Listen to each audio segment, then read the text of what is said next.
A whole new world in some cases, because I know that we have people that are not avid fishermen like you, Tim, that listen to the podcast. Yeah. Oh, sure. And I'm not the avid fisherman like you. One, we did get out ice fishing, but we'll recap that in a later episode when we stop thinking about ice fishing. Because even though the ice is getting there now, let's not call it a season yet. Let's not call it off, because everybody knows that Minnesotans, they'll wade through a couple inches of water to get out on the ice and keep ice fishing. 28 inches. It was 28 inches last week, and it didn't get that warm yet. We still have time. There was 28 inches of ice. Right. The beginning of March is when people get antsy to start thinking about spring, which is not a bad thing, but I feel like people get too antsy and start dismissing ice fishing. And that's true. I mean, right. I'm not trying to go there with the topic. What I'm trying to say is that we got out fishing, and you had one of the craziest bait shop stories that I've ever heard in my life. You have to have more. And I want to share. We'll let you share that, but it made me think about the fact that I've gone to, and we'll even say it, to say bait shop is a general term, I think, in what I'm talking about. Sure. Because what I'm talking about is, yes, okay, let's go in and get live bait. Let's take a journey here. This also made me think about your wooden dick guy. The guy who makes props for the virtual shop, for the virtual grocery stores. Yep. So they're doing that. Real wooden dicks. Right, but real wooden dicks, props for a virtual grocery store. Yep. So they're totally doing that for the metaverse, by the way. They're doing that. They're making those in Vegas, because Vegas is getting super big into the shooting, into the Hollywood scene, so to say. Okay. And so they're making those shops for VR. So that way you can go VR shopping for your groceries, and then Amazon will deliver them 6 hours later. I guarantee that's what they're doing. Buy real groceries from a VR store. Fucking weird. And that's coming from the tech nerd. Honestly, it'd be if it's all, might be kind of cool if it's all laid out like a grocery store, and I just get to walk around in my living room with a VR headset on instead of 100%. That's what they're going for. Scrolling through stuff on Amazon or Walmart. Yep. Just for you to order stuff in Walmart to be like, oh, we don't have half of the shit you ordered. That way, at least I could just be like, well, then why was it on the fucking shelf? I saw it. You're still going to have the same problems. Don't think that just because it's I know. Okay. Just because I just feel like hopefully there's something written in the program, or there's something, right. It feels like those virtual stores have a higher class of people working at them. Right. Sorry, right. Walmartians. It's just. I know exactly what you mean, though. It's like if it's going to be there physically in the virtual world, you hope that they're feeding more real-time information into it to. Right. I gotcha. Yeah, because this, I mean, real fast. I know I was talking shit about class of people or whatever, but last time my wife ordered food for a pickup, because we have the Walmart just deliver it to our house set up. So we ordered some food, and I had to it wasn't supposed to get to our house until 8:00, and we were didn't have anything else. So I'm well, I'm gonna run to Walmart and get food still, and then we'll still have a delivery later. And I got I wanted these crabs, and she told me oh no, they're little packs, snack packs of crab. They're $1 a piece. Oh, okay. And I went there, and she's like, oh, I already ordered those, and I bought something. And I'm just well, dang it, well, whatever, and just I'll just have extras. It's not that big of a deal. And then and then they go, well, there's none. Sorry, we don't have any. And it's bullshit. I was there like right before you brought my delivery. There was a ton of them. And you ordered from the same store that you just went and shopped in real life, the same exact store where I just saw like 2 full boxes of them. Like there's got to be like 20 packs. And I know you didn't gather all my groceries right before you brought them to my house. Right. Like for sure that was all there on the shelf. Right. Like, so that's the whole thing. Like I know they're there. You know, so it'll probably be the same thing in the virtual world. I saw them. Right. They were right there. Right. I'm sure it will be. Anyways. Yes. Okay. So not yeah. Okay. So let's really shopping for your groceries. but you know the reason why I brought all that up is because in episode 39 we go back and listen to episode 39. You'll get a little bit more context what we were talking about. But let's go big picture first to like Shields or Cabela's or Bass Pro Shops for the people who are down south, and talk about how we'll take the people on a journey. Because here's the thing is I walk into the fishing department there and I just go, oh fuck dude, there's much stuff. There's a lot. Yeah, especially at like those big stores like that where they have a big selection. Right. Yeah. So like when you walk into the fishing department, like just take me on a little bit of a journey. Like where does one even start? Because for me, I have always just gone in for a reel or I've gone in for a rod. Okay. And then lure shopping for me has sort of just been like, I don't know, I'll just grab that because it looks cool. Or Tim says, go get this thing. Like I have you as a reference. Sure. Like, do you just go into it like knowing what you want to fish first? Is that like rule number one about going to a bait shop? Yeah, I mean, yeah, for me, like it's kind of knowing what I plan on fishing for that weekend or whatever, like early in the season. And I know like it's not opener yet. I know I'm fishing for crappie. I don't even look I know I'm fishing for panfish. I don't even look at any of the bigger lures. Because it's like maybe I'm getting stocked for the year, like the stuff that I know I like and that I know I'm going to need, like jigs and whatever. Okay. But for the most part, like I'm just, if I need some new stuff or I want to play with some like soft plastics and try some different stuff out, I'm going for whatever I think I am targeting that week. Okay. And so like early in the season, it's like all small stuff. Okay. So you can just shop by size, just by like you walk in, it's overwhelming. But if you just walk around things that are small, right? Essentially things are small. Yep. You can grab them. Yeah, for sure. Yeah. And I mean, like even when you get into the other fish, it's kind of like match the hatch, is a big saying that they say because you're trying to I've never heard that match before. the hatch.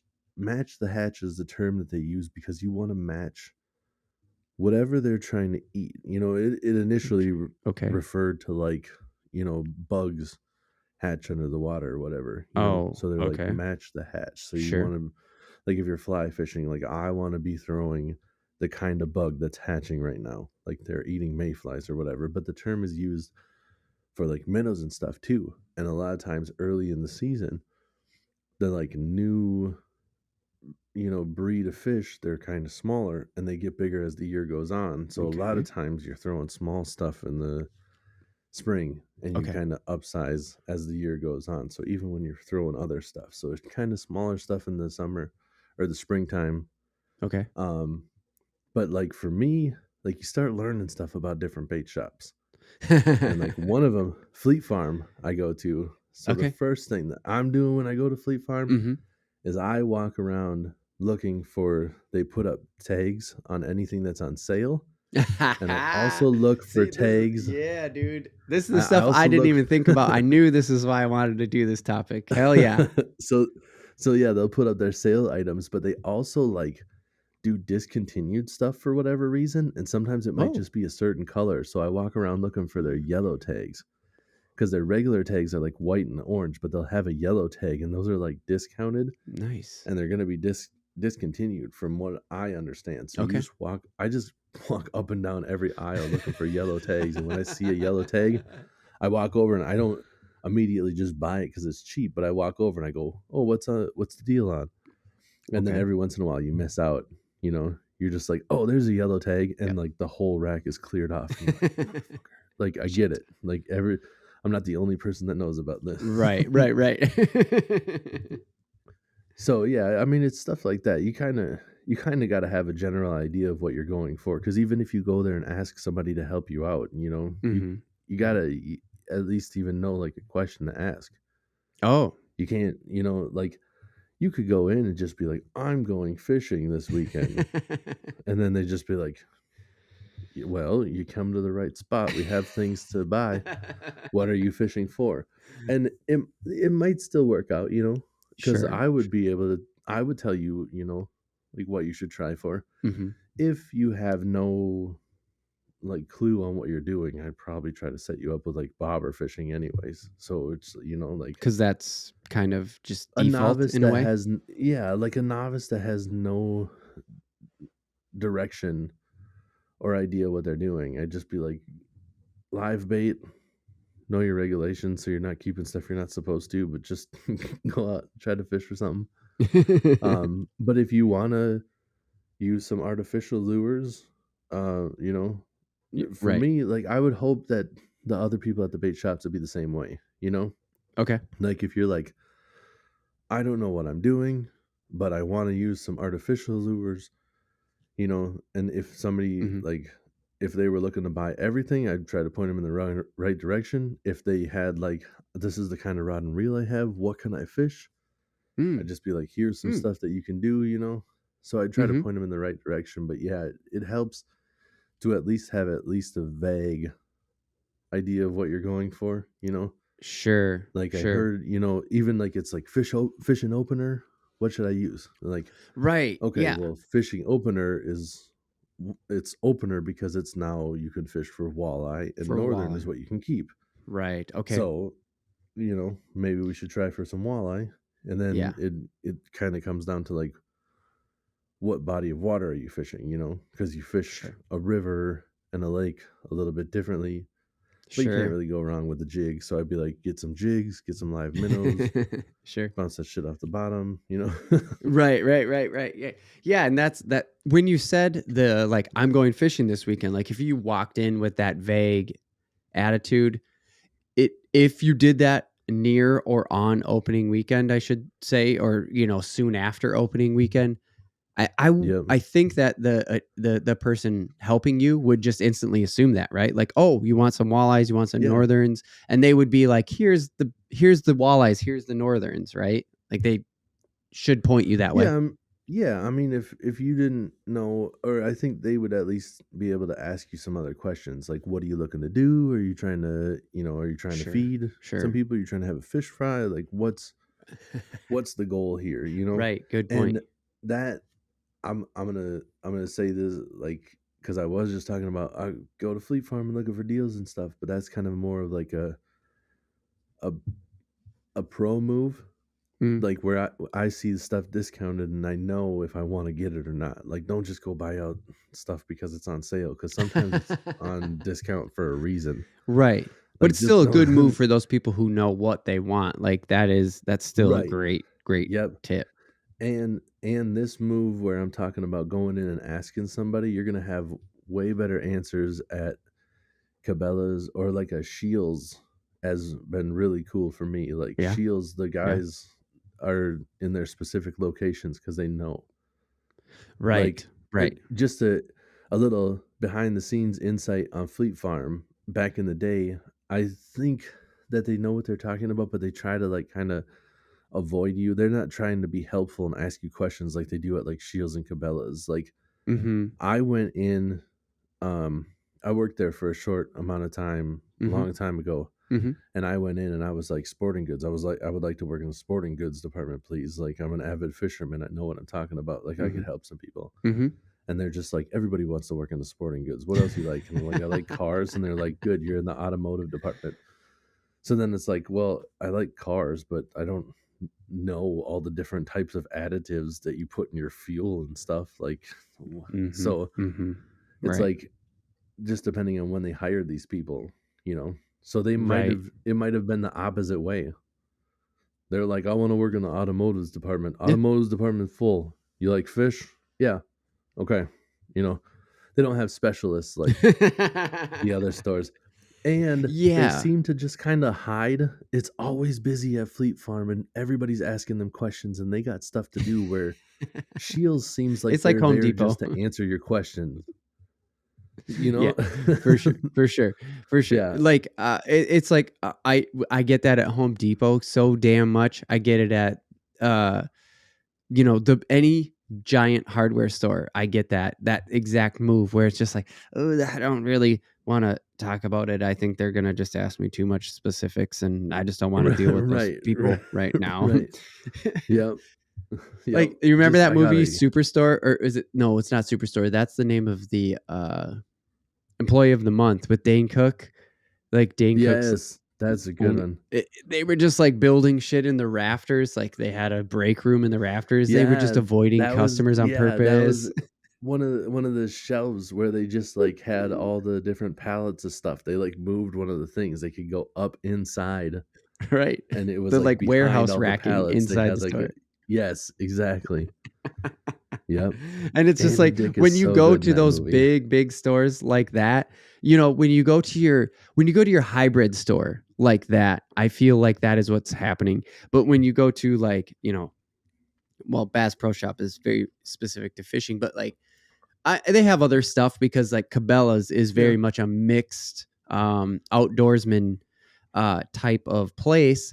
And so you have this like outdoor store with each department in it, and each person, or like essentially the employees in those departments are fairly knowledgeable, like are actually damn knowledgeable about what they're talking about. You know what I mean? Because it's like little stores inside a giant store, right? Wouldn't that be a way to describe like a Cabela's around here? Yeah. It legitimately does have little stores inside of it. There's like fudge shops and stuff for most of them, I forgot about those. You're right. Yeah, there's like literally a candy store just off to the right. You're like, I don't know, put the kids in the candy store. Fuck it, let's go buy guns. Right. Yeah. You go buy some taffy. I gotta shoot some shit. No, but I think that they Bass Pro Shops, I haven't been to one in a while, but I think that they are a lot more like Cabela's now because they own Cabela's. They bought Cabela's. Right. So like I think they are pretty much all the same thing. That was just a side note, but yeah, like for sure it is like its own little stuff. Like if you went to the hunting section, I mean, good chance they're going to be able to answer some questions either way. Right. But if you go to talk to the guy at the gun counter and then you're just like, you think I should use a jerk bait? That guy's just going to be like, you were in the wrong department. Like, go upstairs. Right. They'll tell you, Right. Where for sure your bet is as good as anybody at a Fleet Farm, and just ask anybody there and just like right. I mean, they're gonna be like, oh, here's the fishing I'm talking stuff. harsh about it, but like that's my experience from the one here in town. There might be better ones someplace else. I mean, I live by a Fleet Farm as well, and it's like, no, you're right, because it's like a hardware farm supply. And with farm supply becomes an outdoor stuff, right? Like that's just kind of how it just all, if you live outdoors, you work outdoors, you live outdoors, right? And it just becomes a part, and it becomes an add-on to what they do. And it's not, you're right, we're not shitting on them in any way. It's just that there's a difference. Like up here, I mean, across the country, but because we live in Minnesota, Best Buy, there's like literally an Apple section, and then there's like a Windows section, and then there's a TV section, right? And it's just like, so there's a pretty good chance you're going to get to know those people. Now, probably much like you going into a Fleet Farm, you outknow most of those people. That happens to me at Best Buy. I go in there and I'm just like, yeah, I need this, this, and this. And they're like, and I go, yeah, you can't help me. I'll go find it. Right. but at least for a beginner, a rookie, like from a tech nerdy standpoint, I would just be like, yeah, go into a Best Buy, look for the giant apple symbol, walk over there. Trust me, they're going to be able to help you find your next Yep. Apple product. It's going to work. Yep. Yeah, very, very similar kind of stuff.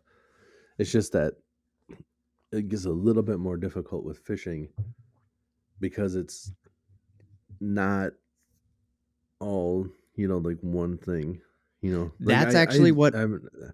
No, go I'm ahead. understanding the analogy. It's just that like it's like you're like, I need to get a phone, and they're just like, we can help you out with the phone.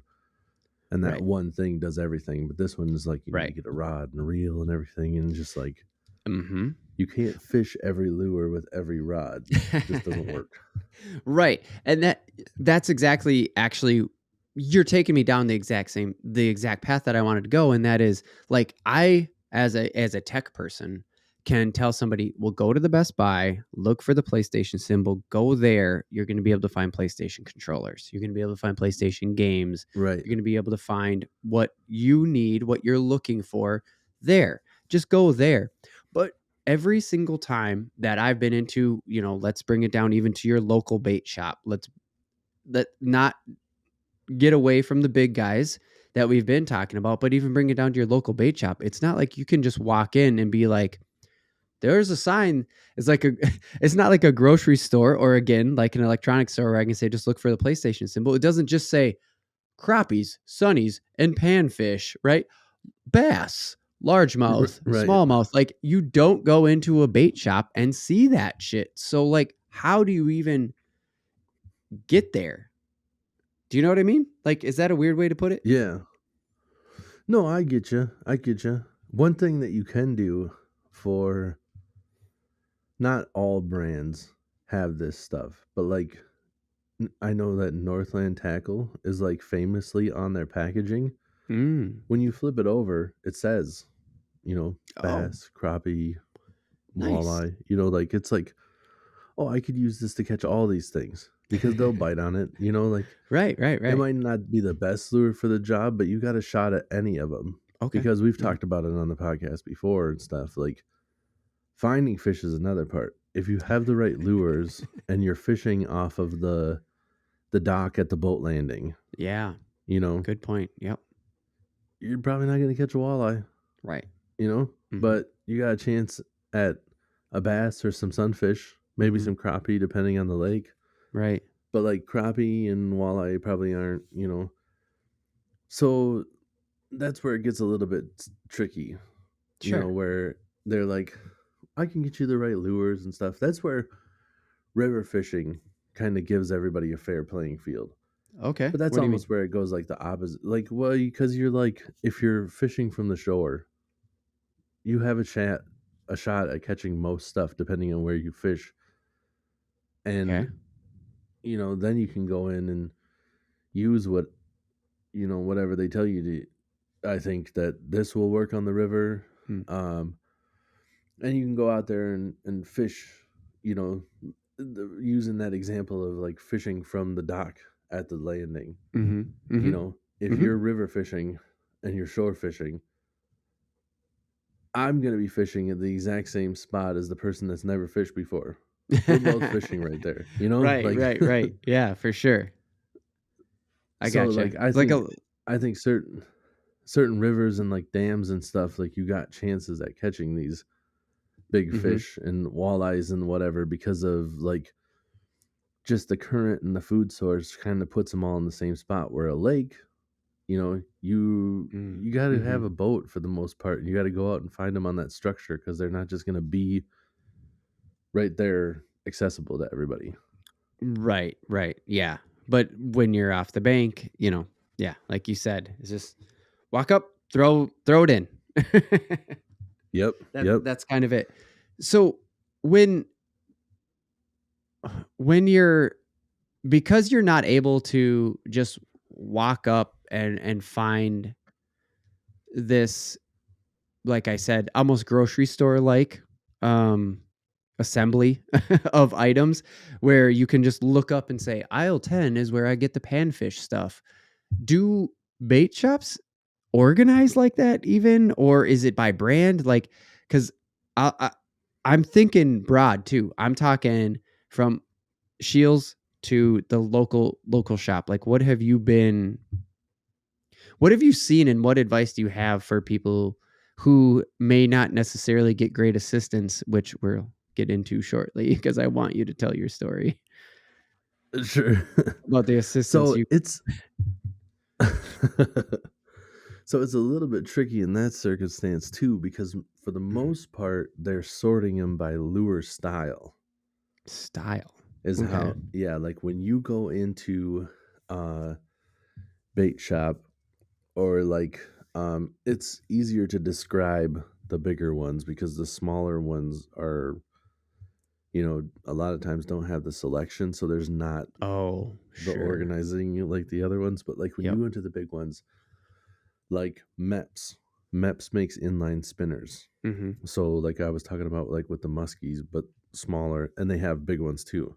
Okay. There's a Meps musky killer, giant killer, and then it goes down to the Aglia, and they're smaller, and those work great on the river. I've talked about those before, but that is an inline spinner, so it's like one blade, Mm-hmm. and then sometimes there's two blades, but it's basically a blade, the like body of the bait, which is like a weighted kind of like cylinder, and then a treble hook that has a feather on it most of the time, sometimes not. There's going to be like a whole one aisle of those. It's like that's all it of is. just And maps, then or yeah, well, yeah, so you'll have all the different kind of maps, all the different kind of colors and the sizes. Most of the time it's like small on the top, and then it gets bigger as you go down in the oh, aisle. Because okay, you'll have a okay. lot of the same color. You'll have the small version of this color here and the big versions on the bottom, But they're all So that inline spinner thing, like yeah, style yep. that you're talking about. Oh, Yep. okay, But then okay, they'll put those brands in the same spot too. sure. So Maps also makes some spoons and stuff. So you got like mostly their spinners, and then you got some spoons on the end. And then like the next spot is probably some more spoons or whatever. Then you got one row that's like just jigs. All it is jigs, like Northland tackle jigs and everybody else's jigs. And, like that's just like every jig you could think of is there. Okay. And then there's like terminal tackle. So your weights, your hooks, your swivels, bobbers, all that kind of stuff is in the same area. And then you'll have like one whole row's Rapala. The next whole row, like you get into like the hard baits for like bass fishing that aren't Rapala. Rapala is like big enough that it's like here's my whole row, and then they're Right. like, here's our Booyah and Bagley, and like all the different hard baits, that there's super famous ones, but their company's just not that big. They Okay. they'll have a selection, but they don't Sure. have like 20 different kinds of lures in like 20 different colors like Rapala Sure. does. They're just Sure. like, and then that's a size thing too. There's small versions and there's big versions of everything. Oh, okay. And they'll all be in one But then, area again, just like the spinner yeah, baits see, or for the you were most talking about? part, so that's where it gets a little bit tricky, because if you were trying to find stuff that's like for panfish, there might be like downsized crankbaits Oh, in a different aisle. So okay. sometimes you might even have to ask for that, because like they Shit. do make Okay. small crankbaits for like crappies and stuff, but a lot of Sure. times you're not finding those right next to all the other ones. It's like almost in its own aisle. Not saying that there won't be. You Right. definitely could find all like the micro kind of stuff on the Okay. top. Like Okay. here, Rapalas probably are right next to the Rapalas. They're probably not in a different area, but like Okay. the different brands, like Strike King. Oh, Strike King has all their bass stuff in by like those same bass lures. yeah. But then Strike King also has a lot of like Mr. Crappie, like Strike King Mr. Crappie stuff, Okay. Okay. where it's all like downsized crappies, and those are probably in. There's probably a little section of like just panfish where it's like stuff that's downsized Oh, that's okay. not as popular here in Minnesota. So that makes it a little bit tricky too in different states. Right. Right. Because if you go down south where crappies are huge and you're allowed to have like a spider rig on the front of your boat where you have like 7 rods per each person, Sure. and Sure. they're Sure. Yeah, and that you're just trying to pull gobs of panfish out of the water. right.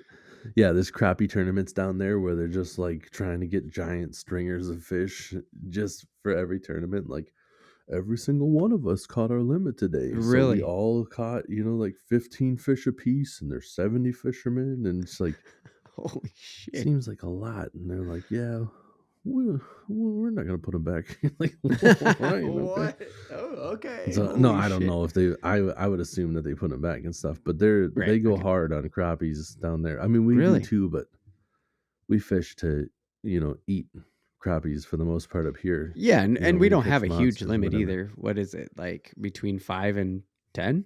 I think it's 10 is what we're at now. It used to be 15, and I'm pretty sure it's 10 now. Yeah, I think it's down to 10 now. Well, we'll know soon because actually by the time this podcast drops, the new regs might be out. We'll have to keep an eye because remember, we're keeping an eye on the eel pout, Tim. Oh, the new regs probably are out. Oh shit! You think they drop at the beginning of March? Well, if we have to go buy, maybe not. Right. Because fishing opener hasn't come out. Yeah. Normally, I deliver a bunch of boxes to. Oh, because you deliver to fishing crowd. You work in sort of a fishing manufacturing area of Minnesota. Well, and just like gas stations and stuff. Like I'll have one box for each one because they'll have like the fishing regulation books and stuff. And I don't think I've got any of those books. So, but yeah. So back to, the sections and stuff. Yeah. Like there's soft plastics as well. So you have all your soft plastics where like there's the worms and there's the different baits, and those seem to be a lot of times kind of like organized in per kind of fish oriented almost. Okay. Like here's all our worms, and then here's our like swim bait tails and stuff. But I think that's more depending on the store too. So like just again, you got to kind of know what you're going for there, because that is a whole different bag of worms. You know what I'm saying? Like, I know what you're saying. Yeah, so you can go in there, but like you gotta know how to rig everything up. But that's another thing. Sure. Like even if you watch a YouTube video out there or something, and you hear somebody talking about it, and they're like, "Oh, we want to fish a Texas rig." If you are not familiar, and you go into one of those stores and you say, "I want to fish a Texas rig," any self-respecting dude working in a fishing department is going to be like, I will set you up with a Texas rig, because that one is just like, you got to know what a Texas rig is. If you work in the fishing department and you shake your head like, I don't know what that is, unless you have the excuse of just being like, I'm more of a walleye fisherman, let me get somebody who knows bass. Then it'd be like, okay, like if you're strictly like, I don't do anything with bass, sure, but I still think you'd know what it is. if you're as avid as your Department of Employment tells me that you are, you should know, because I have no idea what you're talking about. I've definitely heard of a Texas rig. We've definitely mentioned them and talked about them on the podcast, but I still go, yeah, I wouldn't be able to set that up. So it's just a bullet weight and then a hook, and then you put the worm on the hook. That's all it is. Oh, okay. And the bullet weight can move freely, and they have like pegs, so you can peg your weight so it doesn't move. And some fishermen are like, I will never not peg my weight. But then you have like Shaw Grigsby, who is a professional fisherman with a big old mustache, and gets excited when he sees beavers. That was a big old beaver. Yeah. He just go, I threw out my bait. I thought it was gonna be a 10-pounder. Turned out to be a big old beaver. He loses it when he sees that beaver. Try to find that YouTube video out there. Oh man. But he doesn't peg his weights, because when you're working the bait or whatever, and you feel the fish bite, the beauty of having that weight like not pegged is when that bait gets sucked in by that fish, he doesn't feel, or she doesn't feel your weight. Your weight's just free floating there. When you peg it, it knows that the weight's there, but they might hold on to it for a second longer. Interesting. Without that weight. Interesting. But anyways, yeah. So that's kind of what you're looking at. And then a lot of them too in Minnesota, you'll have like a whole aisle for musky lures. Oh, like just that actually is its like own breed aisle for to sort of stray away from what we've been talking about of like, oh, it's kind of mixed in. Now you get to the musky lure part, and it's just like, oh no, we just have a lure. Like Yep. row for that Yeah. shit, huh? Yeah. Cause there's not, yeah, right. Exactly. Cause there's not enough to be like, here's a whole section of this, just this kind of lure. Mm. They'll be like, here are all the massive lures that we have. Here are the biggest lures of every kind that we have. Right. And so that's where it can get a little bit tricky too, like if you know what you're trying to fish, because there might be a big rapala that you want to use, and that's probably in the rapala section. Oh shit. Or there's a big meps that you want to use, and that's probably in the mep section. You know? Yeah, But I do know. the I musky get lures, exactly what you're saying. It's just like yeah. another layer of complexity of how things are organized. Right. But don't be scared to go in there like we were talking about, like the different stores. Mm-hmm.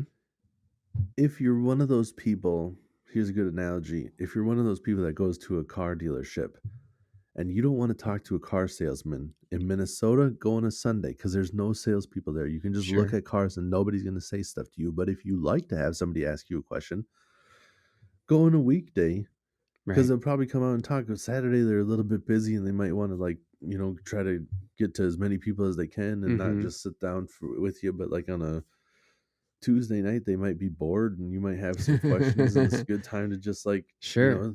talk to them. Mm-hmm. If you have questions and you want to talk to somebody, Shields is a perfect place to go. Like we were talking about, you don't want to talk to anybody, go to Fleet Farm. I've wandered around Fleet Farm for like 2 hours before and nobody said a fucking thing to me. Never seen a person. Never seen an employee anywhere. No.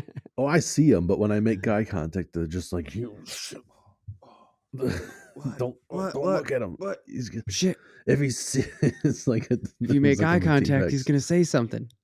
If it's like it's what are the gorillas, where it's just like it's basically like talking shit when you make eye contact. Right.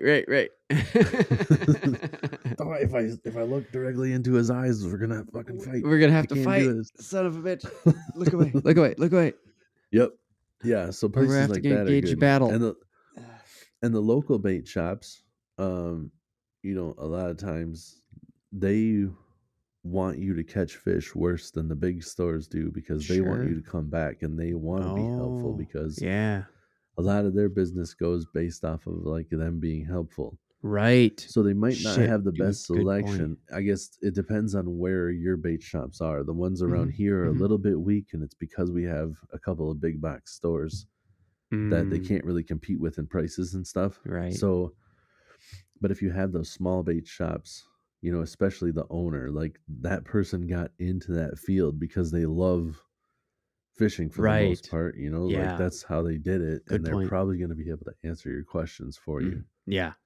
But you might have the circumstance where they're like a one fish kind of deal, and they'll be able to tell you, like, I have everything people are asking for, but this is what I go for. Because I don't know if you remember, but me and you went to grab some bait one time in St. Cloud at one of the stores, and we went in and we were asking, like, what are you hearing? What are people saying and stuff? And he's just like, I really just kind of fish for catfish. And then we're like, oh damn, tell us about that. Like, we don't know about catfish that much, so let's hear what you have to say, dude. No, I don't remember that. That's crazy. That happened. That was me and you. Yeah, that was over on like Highway 10, like the opposite side of town from where I live. Yeah, and I know what you're talking about right as soon as you said it, but I was like, fuck, really? God, I wish I would have remembered that better, because I love catfish. I always have. Like, I've had a thing for catfish ever since the video game fishing days back in the day, because they were the monsters. They were the hard thing to catch.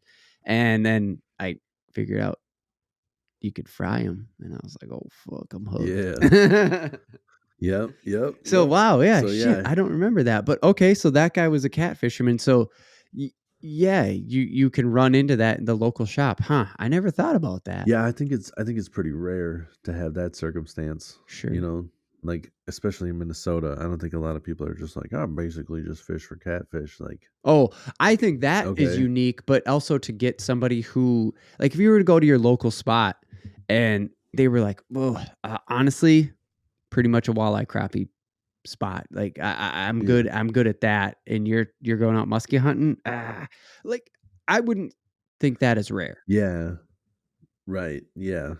I mean, It's go give it a shot. The worst they can do is just be like, I'm really not the guy to talk to about that. And then you just be like, oh, okay.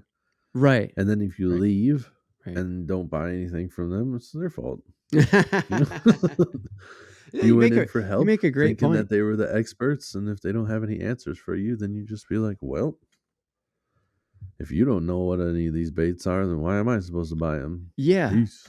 Yeah. No, seriously, that's a really good point. And I've been to, throughout my years, I've been to some of the local bait shops, and you can tell.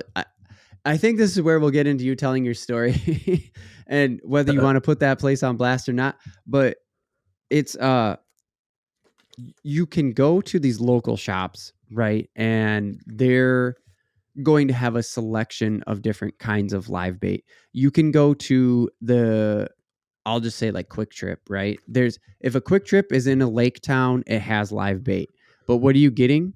Night crawlers, waxworms. They have a fucking cooler full of these prepackaged baits from Wisconsin, and they just jam them in a cooler, and that's what you get. It says live bait outside, but that's what you get. Now you go to a local bait shop, and they're going to have suckers. They're going to have crappie minnows. They're going to have this and that, but you're not going to find the same thing everywhere. I don't think. I think it's good. It's going to depend on kind of like the lakes they're around and stuff like that. That's what I've seen. Yeah. Right, yeah. I mean, for the most part in Minnesota, like, we have so many lakes and so much stuff that you're probably going to see, like, sucker minnows, fatheads, and crappies at every place. So there's like a standard 3, sort of? Yeah, those 3 are pretty standard. Sure. Shiners are a little bit harder to come by, but still most places will have shiners. But those are always, too, a little bit... They're more expensive too because they're harder to come by. So they're just, like it's harder for the bait shop themselves to get the bait, so they have to charge more. Yes. Right. That's that sort of situation. Sure. Right. Yep. And they're just, like, they're effective. They look good. They have more flash than a normal minnow and stuff. So like where sucker minnows and shiners are kind of sold in the same regards, where like crappie and fathead are sold by the scoop. Shiners and sucker minnows are sold by like the half dozen. Oh, like the bait shop will like pre-package them, or how does that work? No, they actually like count them. They'll like grab them with the scooper like normal, but they'll just be like, "There's 1, 2, 3, 4, 5. There's your 6." Okay. So yeah, they're just more expensive. They're they're bigger baits and they're harder to find.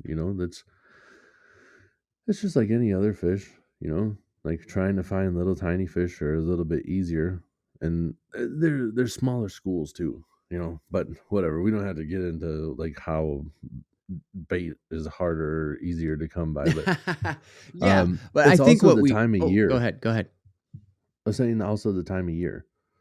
Like, you're not going to find leeches everywhere throughout the year. Oh, but really? In the spring, in the summertime, leeches are easy. When you get into the fall, you won't see any more leeches. Really?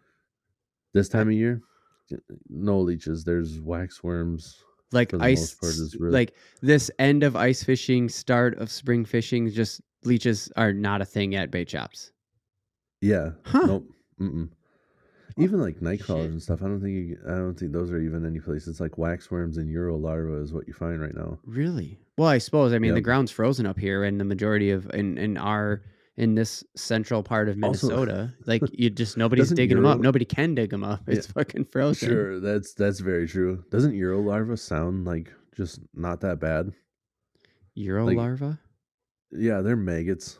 Oh, you know how I know that? Right. No, how? You know how I know? Here's a science experiment you can do. Just get Euro larva and then just keep them alive for a while. They turn into flies. Gross, dude. Gross. I completely forgot about them and like set them in my back room. It was like at the end of the season, like they're in a plastic container, so they Sure. can't get out. But it was like Sure. the end of the season, and I forgot I had them, and I go to like get everything ready for this year, and I just have like a Oh, plastic thing of flies. I'm just flies. like, oh, I'm so Oh, glad that I found these once they were all fuck. dead. I would Dude, have been that's like, this is so fucking gross. disgusting. That is so gross. Yeah, So, so your larva sounds not that bad. and then Nobody buy them if you call them maggots. Get your maggots. so gross. So before we wrap, we're not going to get to your story about your fantastic ice fishing bait shop. We're going to have to save that for our ice fishing wrap up, which we are going to do here once the ice actually starts to break up, and we'll get into spring fishing. So, because before we wrap up the fishing topic here of bait shops, I want to talk about keep talking about the live bait situation. You gave great pointers, like you're not going to find fucking night crawlers, probably you're not going to find leeches, but like what is sort of the uh etiquette around going in and buying that? Like, how do you even go about buying live bait? Because you talked a lot about you could look at the back of the Northland tackle and it'll probably tell you what to fish, short of the crappie minnow. Duh, what are you going to fish for with that? But like, when a bait shop has live bait available, sort of, Yeah. what do you go about? How do you go about that?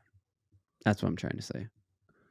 So how do you go about buying it, or how do you go about deciding what to buy? Yeah, how would you go about just even kind of both, I guess, if you can, in a fairly short amount of time? Is like, how do you even go about knowing what you want, and then how do you go about buying it? Like, what is normal procedure? Yeah, so I mean, again, it kind of comes down to what you're targeting. If you're trying to catch anything, night crawlers are a good standard. You don't have to ask anybody about them either. Like, if you don't know what's going on and you're kind of like shy and stuff, you can go in and just get a tub of night crawlers. They're usually just sitting in the mini fridge. Yep. Pay attention to what you're buying, because there are differences in worms, because there are anglers and then there are night crawlers. Sure. Angler worms are like a lot smaller. They're a lot skinnier. It's like the shit you find in your garden, or like when it rains, when you see like the little ones. The little ones on the sidewalk. Sure. Yep. And I never buy those ever. No. I don't know. No. Who buys those? People have luck with them with certain stuff, but like night crawlers, you can just cut into smaller pieces. If I'm fishing for a small fish, I just use less of the night crawler. Right.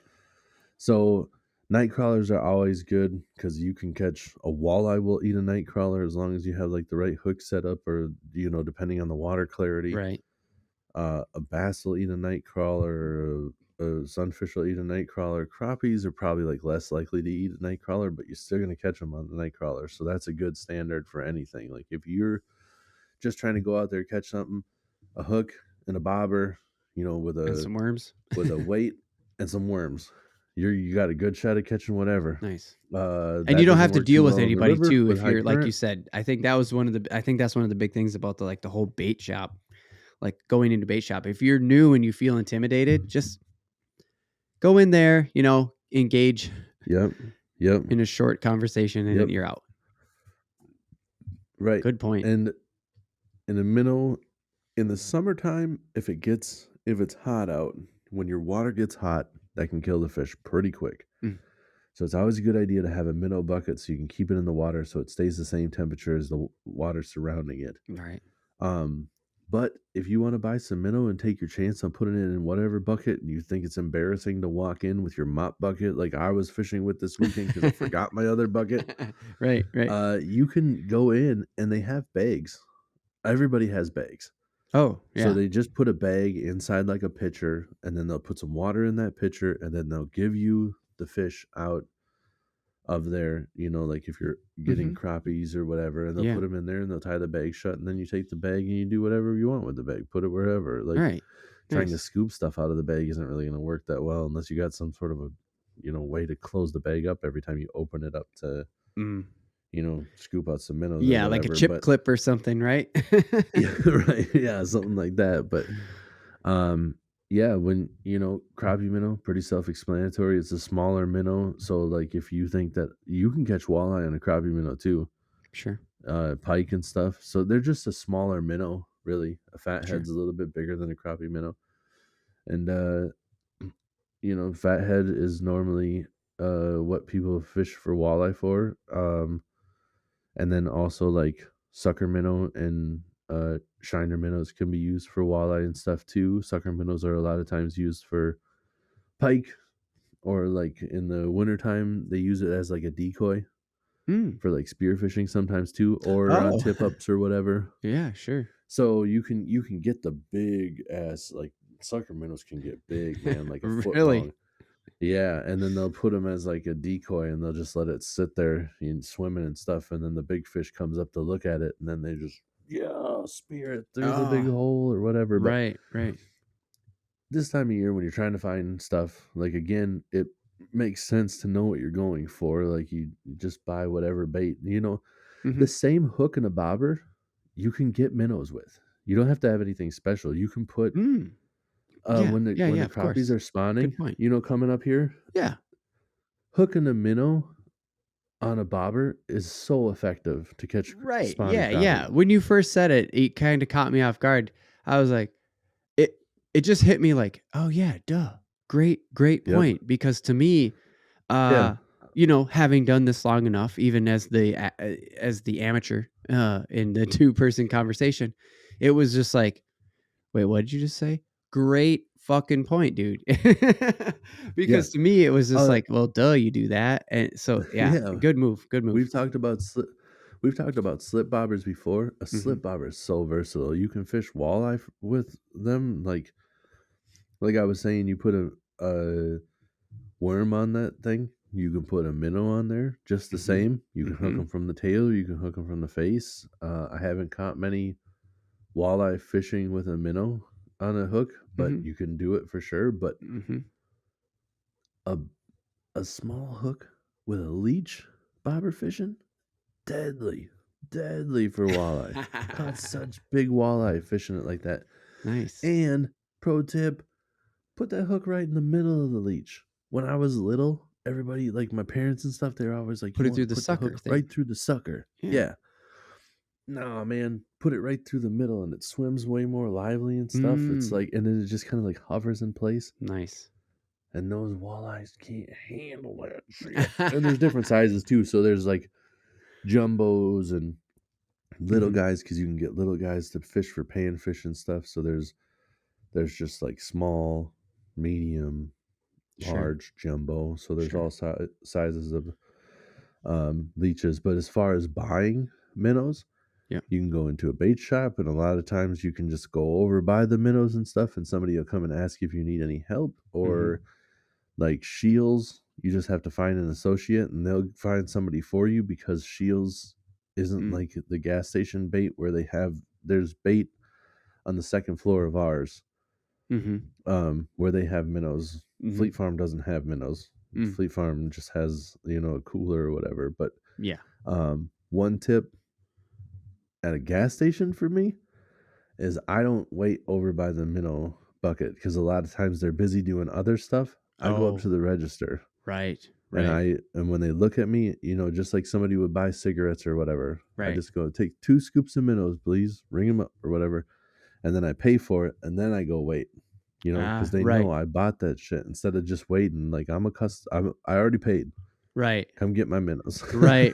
Yeah, that's exactly the sort of stuff that I wanted to get into, because like I had etiquette down, and because like how do you handle yourself in a bait shop, and I think we really covered that, and that right there is like the nail in the coffin to just like finish off this topic, is just like go up and let them know.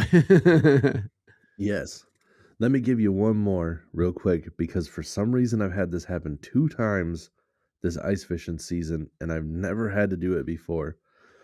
But they've told me to go get my own bait. Okay. So if you're getting your own bait, there's a big net. All of this is almost the same everywhere you go.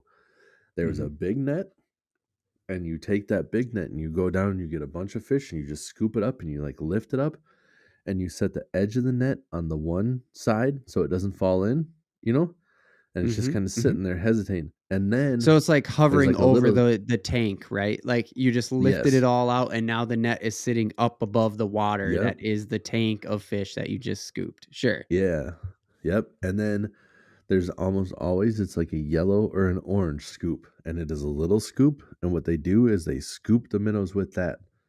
And that is what a scoop is. It is one scoop of this orange. It's like almost, it's like a cup is what it measures out to be. Oh yeah. And Good you point. just take that and you put it in. That's a scoop.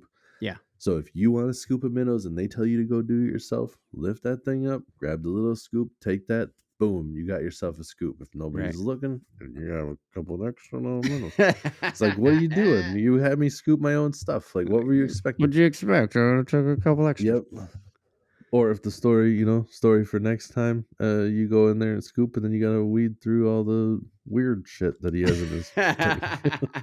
Right, and we will save that for our ice fishing in review, because you did hit the ice a lot more, I feel like, or like you at least have stories about the ice, and hopefully more to come, because the ice has not thawed out, which is how we started this. Is just like, and we said it last year too, is just like, hey, just because it's March, don't think ice fishing is done up here in the north. It's not done. Yeah. It's not done, guys. Stop freaking out about the spring. There's still time. There's still time to get on the ice. Just be safe. Just be fucking safe.